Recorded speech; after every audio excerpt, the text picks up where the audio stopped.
Question. It's not really a great question per se, but I think it's a good topic. And I think in a roundabout way, it'll be pretty good.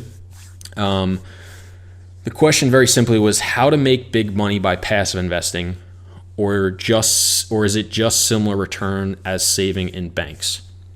And the way I'm going to take this question, and I actually wrote up a thing on Bigger Pockets if you want to go check it out, is obviously real estate is riskier than putting money into a savings account. That's why a savings account at a bank makes you 0.5%, 1%, 2%. I don't even know what they are today, 0.25%, whatever they are.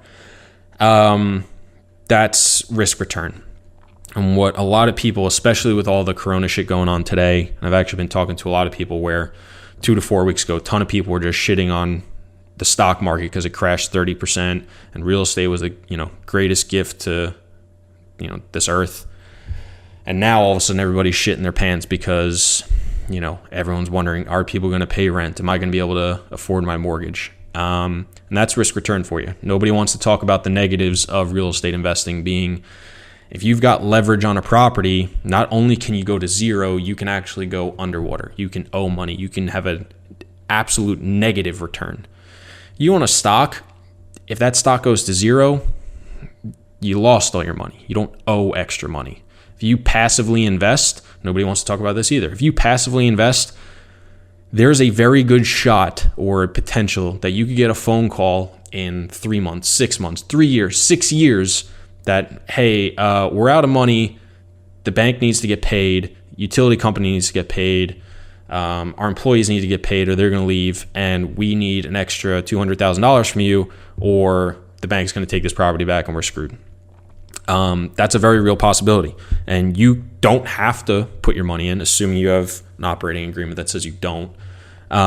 Most do. But you could lose all your money. So you might get that call as a passive investor that says, hey, we need more money to keep this property afloat. And things could have been going great for 3 years, 5 years, 6 years.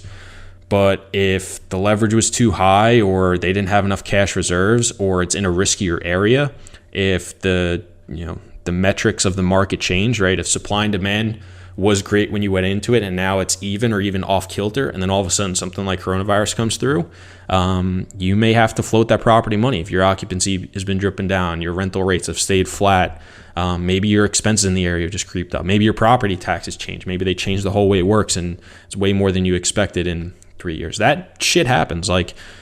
That's the stuff nobody's really talking about. And, you could get that call that you need to put in extra money. So, need to understand when you're looking at different investments, whether it's putting money in the stock market, whether it's putting it in a bank, whether it's a CD, whether it's annuities, whether it's real estate, whether it's leveraged real estate, whether it's REITs, all these things have different components to it of risk return, liquidity, non-liquidity, or illiquidity, whatever it is.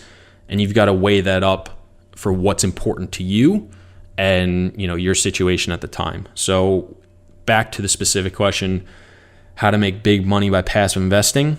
If he thinks big money is putting it in a bank account, yeah, you can make big money by passive investing. You can easily make 10 to 15%. You can potentially make more. I think right now we're probably not going to see some crazy 20 to 30% returns anymore, just considering what's happened with the market. But compared to a bank account, you definitely could have made more, but you could also lose a hell of a lot more. So you just got to understand, the differences.